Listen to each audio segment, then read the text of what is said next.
Study IQ IAS, अब तैयारी हुई अफोर्डेबल। दोस्तों, आपको कोविड का वो खौफनाक मंजर तो याद ही होगा जब इस वायरस की वजह से सारी दुनिया की तरह हमारे देश में भी हाहाकार मचा हुआ था। संकट की इस घड़ी से निपटने के लिए हमारे सेंट्रल और स्टेट गवर्नमेंट्स खुद तो प्रयत्नशील थे ही, लेकिन वो देशवासियों से भी अपनी क्षमता के अनुसार मदद करने की अपील कर रहे थे। यही कारण है कि जब उस दौरान हमारे प्रधानमंत्री श्री नरेंद्र मोदी ने देश भर में लॉकडाउन की घोषणा की, तो साथ ही NGOs यानी नॉन गवर्नमेंट ऑर्गेनाइजेशंस और दूसरी प्राइवेट एंटिटीज से भी इस आपदा से निपटने में सरकार का सहयोग करने की बात कही गई। इसके बाद बहुत से NGOs ने सरकार के साथ कंधे से कंधा मिलाकर हमारे देश और देशवासियों को इस क्राइसिस से निजात दिलाने के लिए मुमकिन मदद मुहैया करवाई। उदाहरण के तौर पर आपने न्यूज़ के माध्यम से सुना ही होगा कि कैसे बहुत से NGOs ने माइग्रेंट वर्कर्स को उनके घरों तक पहुंचाने का काम किया, कैसे केयर इंडिया जैसे NGOs ने फ्रंटलाइन वर्कर्स को PPE किट्स प्रोवाइड कराई। यही नहीं, जब कोविड के दौरान स्कूल्स बंद थे और केवल इंटरनेट और मोबाइल फोन के जरिए ही बच्चों तक शिक्षा पहुंचाई जा सकती थी, तब भी सलाम बॉम्बे जैसे बहुत से NGOs ने भी बढ़ चढ़कर इसमें अपना योगदान दिया ताकि रिसोर्सेज की कमी की वजह से कोई भी बच्चा शिक्षा से वंचित ना रह जाए। लेकिन दोस्तों, ये वो पहला मौका नहीं था जब इन NGOs ने नेशनल क्राइसिस के दौरान इस तरह का की रोल प्ले किया हो।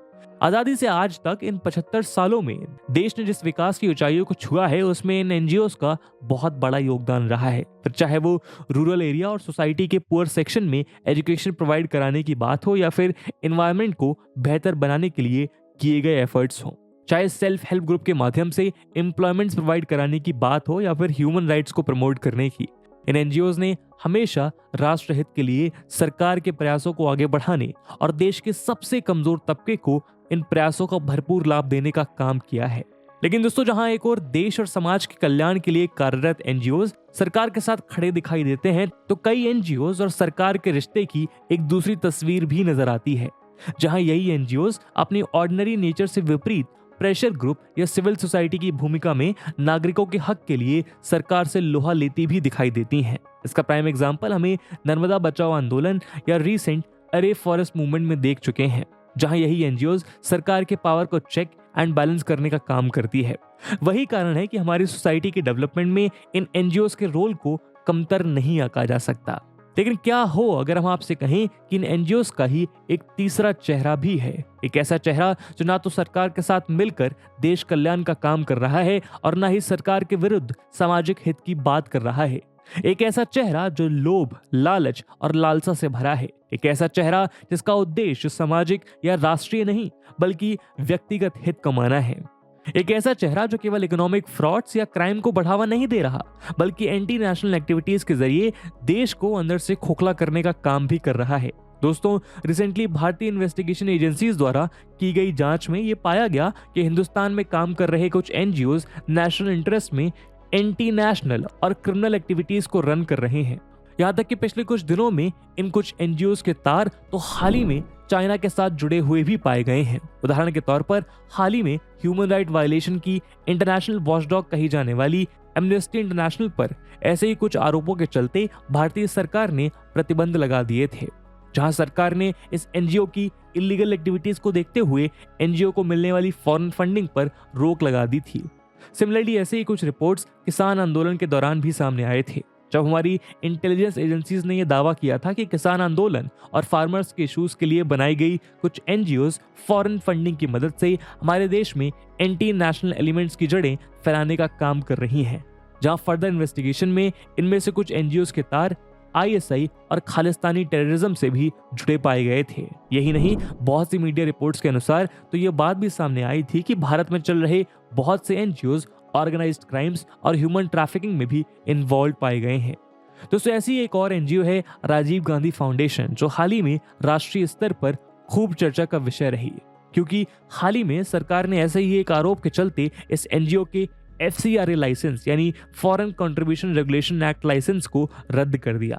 तो दोस्तों, आइए इन सभी इवेंट्स को रीवैल्यूएट करते हुए हम NGOs की आड़ में चल रहे गोरख धंधों की ही पड़ताल करते हैं और ये समझने की कोशिश करते हैं कि कैसे ये NGOs सेवा की आड़ में अपराधों का अड्डा बनती जा रही हैं। लेकिन आगे बढ़ने से पहले मैं आपको बता दूं कि इस वीडियो की इंपॉर्टेंस GS मेंस के पेपर 2 के डेवलपमेंट प्रोसेसेस के लिहाज से काफी ज्यादा इंपॉर्टेंट है। इसके बारे में हम वीडियो के अंत में और भी बात करेंगे, पर फिलहाल के लिए अपने डिस्कशन को हम आगे बढ़ाते हैं। दोस्तों, स्टडी आईक्यू आप सबके लिए लेके आया है एक बहुत ही खास course. Study IQ UPSC pre plus mains के लिए एक फुली लाइव कोर्स लॉन्च करने जा रहा है। इस कोर्स में 900 घंटे से ज्यादा की लाइव क्लासेस होंगी। प्रीलिम्स में आपको परिपक्व करने के लिए प्रैक्टिस क्वेश्चंस दिए जाएंगे, मेंस की आंसर राइटिंग प्रैक्टिस होगी और आपके डाउट्स को किसी भी समय क्लियर करने के लिए मिलेगी 1-to-1 मेंटोरशिप, जिसके अंतर्गत आप अपने एकेडमिक और नॉन एकेडमिक डाउट को क्लियर कर सकते हैं। और दोस्तों, ये सब कुछ आपको मिलेगा 18,999 के सुपर डिस्काउंटेड प्राइस पे अगर आप AG live coupon code use करते हैं। दोस्तों, इन बैचेस में क्लासेस की starting 30th November morning 8 AM से हो रही है। तो अब आप भी अपनी तैयारी को एक हेड स्टार्ट दीजिए और पूरे देश के एस्पिरेंट्स के साथ बोलिए कि आप तैयारी हुई अफोर्डेबल स्टडी आईक्यू के साथ। बाकी सभी अपडेट्स के लिए आप मुझे मेरे सोशल मीडिया हैंडल्स पे फॉलो कर सकते हैं।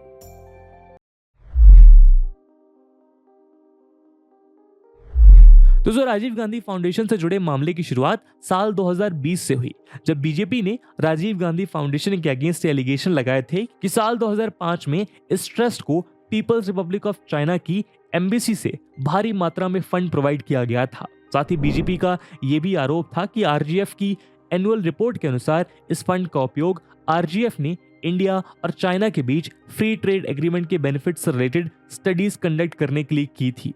जबकि बीजेपी की माने तो इन फंड्स का इस्तेमाल राष्ट्र हित या किसी स्टडी को कंडक्ट करने के लिए नहीं, बल्कि इंडिया में एंटी नेशनल एक्टिविटीज को बढ़ाने के लिए किया गया था। इन एलिगेशंस के बाद साल 2020 में ही सेंट्रल गवर्नमेंट ने नेहरू गांधी फैमिली से linked 3 trust, Rajiv Gandhi foundation, Rajiv Gandhi charitable trust और इंदिरा गांधी मेमोरियल ट्रस्ट के अगेंस्ट इन्वेस्टिगेशंस कोऑर्डिनेट करने के लिए एक इंटर मिनिस्ट्रियल कमेटी सेटअप की। इस कमेटी को इन्फोर्समेंट डायरेक्टरेट यानी ईडी के एक स्पेशल डायरेक्टर ने हेड किया था। साथ ही इस कमेटी में income tax department, ministry of finance, ministry of urban development and ministry of home affairs के भी मेंबर शामिल थे।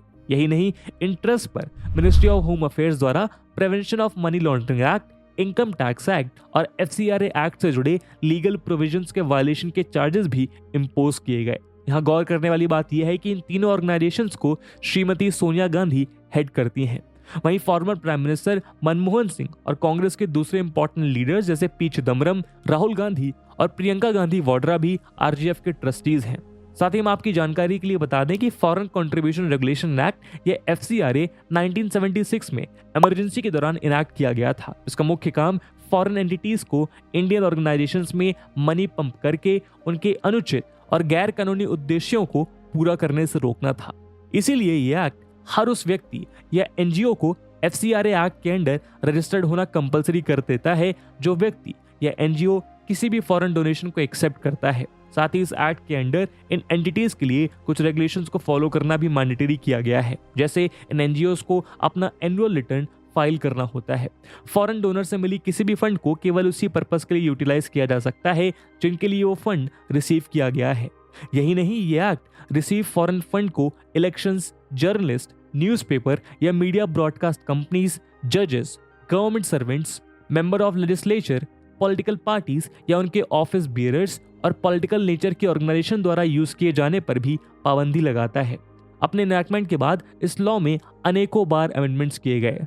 साल 2020 में इस एक्ट को और धारदार बनाने के लिए अमेंड किया गया था ताकि सरकार NGOs को मिलने वाले फॉरेन फंड और उनकी यूटिलाइजेशन पर अपना बेहतर कंट्रोल और स्क्रूटनी प्रोसेस इम्पोज कर सके। लेकिन यहाँ गौर करने वाली बात यह है कि सरकार के इतने प्रयासों के बावजूद FCRA के वायलेशन से जुड़े इस तरह के मामले लगातार सामने आते रहते हैं। दोस्तों, अगर हम इस ओर ध्यान दें तो हम पाएंगे कि आज हमारे देश में कुछ NGOs केवल फॉरेन कंट्रीब्यूशन रिसीव करने के लिए ही चलाए जा रहे हैं। यही कारण है कि आज CBI देश भर में NGOs के नेक्सस से चल रहे FCRA बेस्ड हवाला स्कैम्स को क्रैकडाउन करने के लिए लगातार छापेमारी कर रही है। इन छापों में दिल्ली, हरियाणा, राजस्थान, झारखंड, हिमाचल प्रदेश, तेलंगाना, आंध्र प्रदेश, तमिलनाडु, असम और मणिपुर समेत 40 से ज्यादा रेड्स की गई हैं, जहां ये बात सामने आई है कि देश भर के 6000 से ज्यादा fake NGOs ministry of home affairs के ऑफिशियल्स को ब्राइब देकर फॉरेन कंट्रीब्यूशन रिसीव करने के लिए लाइसेंस बनवा चुकी है।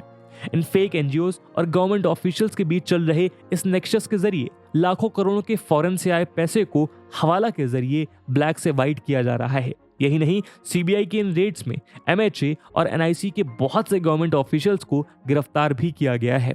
इस तरह साल 2016 में भी गवर्नमेंट ऑफ इंडिया ने फॉरेन फंडिंग के मिस एप्रोप्रिएशंस को लेकर आ रही कंप्लेंट्स की वजह से 25 फर्म्स के फॉरेन फंडिंग लाइसेंस पर रोक लगा दी थी। इन 25 फर्म्स में से world renowned NGOs, amnesty international और ह्यूमन राइट वॉच जैसे ऑर्गेनाइजेशंस भी थी। यही नहीं, 2018 में मिनिस्ट्री ऑफ होम अफेयर्स ने भी इन्हीं कारणों के चलते 20,000 से ज्यादा एनजीओज के लाइसेंसेस कैंसिल कर दिए थे। इसी बीच केयर इंडिया नाम के एक एनजीओ का नाम भी काफी लाइमलाइट में आया था, जब इस एनजीओ के विरुद्ध बीजेपी की एमपी स्मृति ईरानी ने फंड एम्बेजलमेंट और डाइवर्जन के गंभीर आरोप लगाए थे।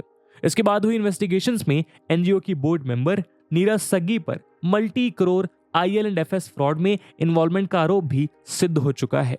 ऑडिट रिपोर्ट में यह बात भी सामने आई है कि केयर इंडिया खुद को मिलने वाले फंड्स में से एक बड़ा हिस्सा केरला में ऑपरेट होने वाली इवेंजेलिकल ऑर्गेनाइजेशंस, जो केरला में क्रिश्चियनिटी को बढ़ावा देने और कुछ केसेस में नॉन क्रिश्चियंस को क्रिश्चियन बनाने का काम कर रही हैं, उनको फंड ट्रांसफर कर रही है। इस तरह की एक्टिविटीज FCRA रूल्स के अगेंस्ट हैं। 2014 में छपी इंटेलिजेंस ब्यूरो की एक रिपोर्ट के अनुसार ग्रीन पीस, कॉर्डेड, एमनेस्टी और एक्शन एड जैसी फॉरेन फंडेड एनजीओज अपने फेक प्रोपेगेंडा से इंडिया की डेवलपमेंट के लिए डिट्रीमेंटल एटमॉस्फेयर क्रिएट कर रही हैं, जिससे इंडिया की जीडीपी को हर ईयर 2 से 3% का नुकसान हो रहा है। इस बारे में एक्सपर्ट्स का मानना है कि आज बहुत से एनजीओज फॉरेन फंड से भारत के डेवलपमेंट साइकिल को डिरेल करने का भी काम कर रही हैं। इसी सिलसिले में अप्रैल 2022 में ही भारत की नामी गिरामी इन्वायरमेंटलिस्ट और नर्मदा बचाओ आंदोलन की कर्ता धर्ता मेधा पाटकर के खिलाफ भी ईडी ने मनी लॉन्ड्रिंग और सस्पिशियस डोनेशंस के सिलसिले में FIRs लॉन्च की थी।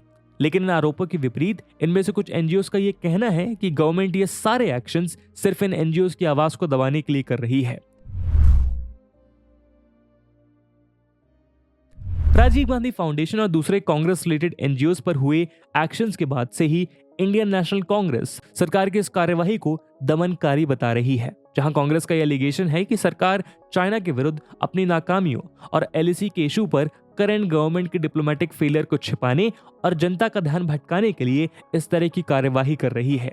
दिसंबर 2020 में जब एमनेस्टी इंटरनेशनल ने भारत में अपनी सभी ऑपरेशंस बंद किए थे, तब उनका भी यही कहना था कि करंट गवर्नमेंट के ह्यूमन राइट वायलेशंस, खासतौर पर Jammu and Kashmir government, armed forces और दिल्ली राइट्स में ही गवर्नमेंट के आदेश पर पुलिस द्वारा की गई एंटी मुस्लिम एक्टिविटीज के खिलाफ आवाज उठाने की वजह से ही एमनेस्टी इंटरनेशनल और ह्यूमन राइट वॉच जैसी ऑर्गेनाइजेशन पर यह दमनकारी कार्यवाही की जा रही है, जिसके चलते इन एनजीओज के लिए अपने कंस्ट्रक्टिव वर्क के लिए फंडिंग जुटाना भी मुश्किल हो गया है। यही नहीं, इस दौरान एमनेस्टी इंटरनेशनल ने यह बात भी पॉइंट आउट करी कि करंट गवर्नमेंट बीते काफी सालों से एनजीओ की वर्किंग को हैम्पर कर रही है। अगस्त 2016 में भी एमनेस्टी इंडिया के अगेंस्ट एक सेडिशन केस भी दर्ज करवाया गया था, जिसमें आरोप लगाए गए थे कि एमनेस्टी इंडिया के एक इवेंट में एंटी इंडिया स्लोगन्स रेज किए गए थे, लेकिन उसके 3 साल बाद ही कोर्ट ने इस केस को खारिज कर दिया था।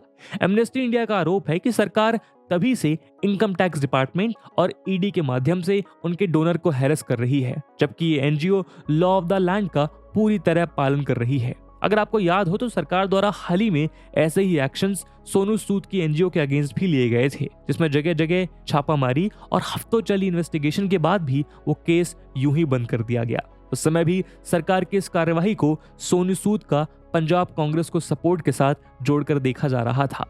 लेकिन दोस्तों, अगर हम नॉन पार्टिसन होकर देखें तो फॉरेन कंट्रीब्यूशन वो अकेली चीज नहीं है जिसमें हेराफेरी करके कुछ एनजीओज अपना इलिसिट बिजनेस रन कर रही हैं, बल्कि ये तो बस टिप ऑफ द आइसबर्ग है। आज भारत में एनजीओज के नाम पर फेक सोशल वर्कर्स के बहुत से रैकेट्स एक्टिवेट हैं, जो डोनेशंस और फंडिंग के नाम पर देश भर में क्राइम का एक स्पाइडर वेब बुन रहे हैं।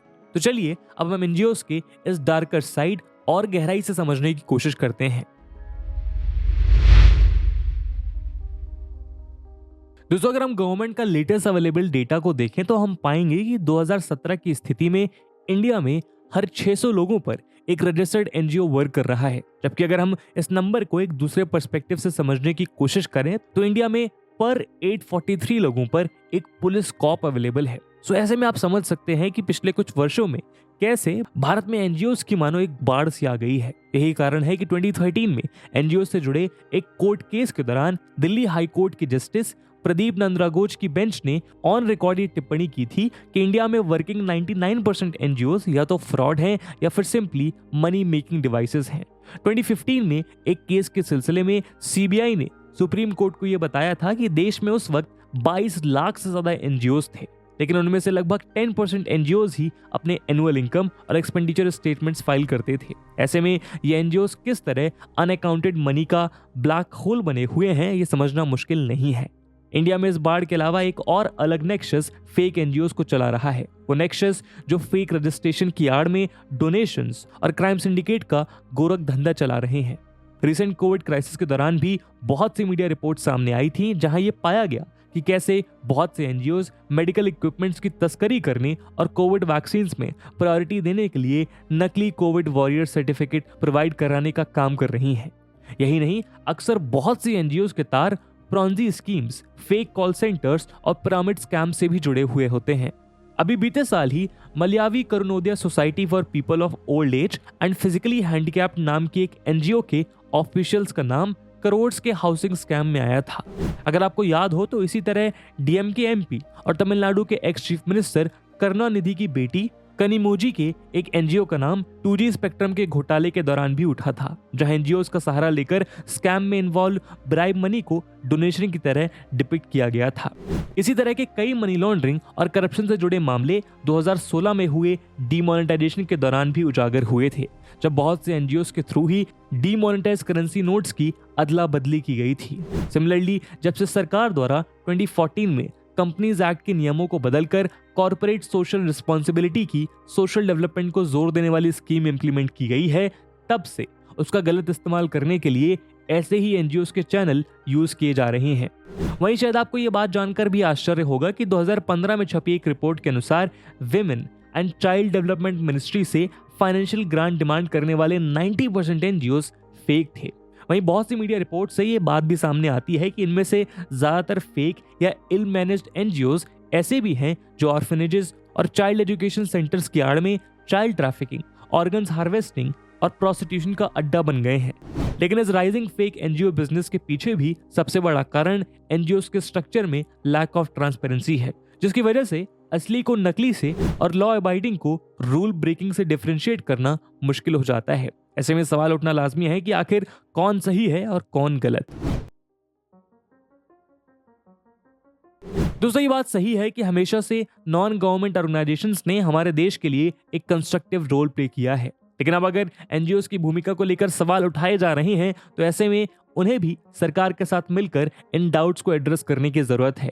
इसके लिए लंबे समय से एकेडमिशियंस, एक्टिविस्ट और रिटायर्ड ब्यूरोक्रेट्स की मदद से एक नेशनल एक्रेडिटेशन काउंसिल के गठन की मांग उठाई जा रही है, जो एनजीओज के लाइसेंसिंग और उनके रेगुलेटरी फ्रेमवर्क को कंप्लायंस को इंश्योर कर सके। यही नहीं, एनजीओ से जुड़े फाइनेंशियल मैटर्स को मॉनिटर करने के लिए मिनिस्टर्स ऑफ होम अफेयर्स और फाइनेंस मिनिस्ट्री को भी बेटर कोऑर्डिनेशन बिल्ड करने की जरूरत है, ताकि इलिसिट एंड अनअकाउंटेड फंड्स को टाइमली ट्रैक किया जा सके। जहां एक ओर सरकार को चाहिए कि वो एनजीओज के लिए सख्त नियम बनाए, वहीं दूसरी ओर एनजीओज को खुद भी आगे बढ़कर बढ़ते मिसमैनेजमेंट को रोकने और उनके स्ट्रक्चर को स्ट्रीमलाइन करने की जरूरत है, वरना वो दिन दूर नहीं जब एनजीओज को स्कैम्स और फ्रॉड का सिनोनिम माना जाने लगेगा। तो दोस्तों, ये था आज का एनालिसिस, जहां पे हमने भारत में एनजीओज की स्थिति को डिस्कस किया। इस मुद्दे पे आपका क्या ओपिनियन है, कमेंट सेक्शन में जरूर बताइएगा। और जैसे कि हमने वीडियो के पहले भाग में बताया कि इस वीडियो की इंपॉर्टेंस यूपीएससी मेंस के लिहाज से काफी ज्यादा है, तो उसी इंपॉर्टेंस को देखते हुए एक सवाल हम आपके लिए छोड़कर जा रहे हैं, जिसको आपको कमेंट सेक्शन में आंसर करना है। And the question is, discuss the role of NGOs in our society along with the issue involved in their functioning. And with this question, my friends, that's it for the video. I hope आपको video पसंद आई होगी, और अगर पसंद आई है तो अपने दोस्तों के साथ साझा करना मत भूलिएगा। मिलते हैं अगले वीडियो में, तब तक के लिए जय हिंद, जय भारत। स्टडी IQ IAS, अब तैयारी हुई अफोर्डेबल।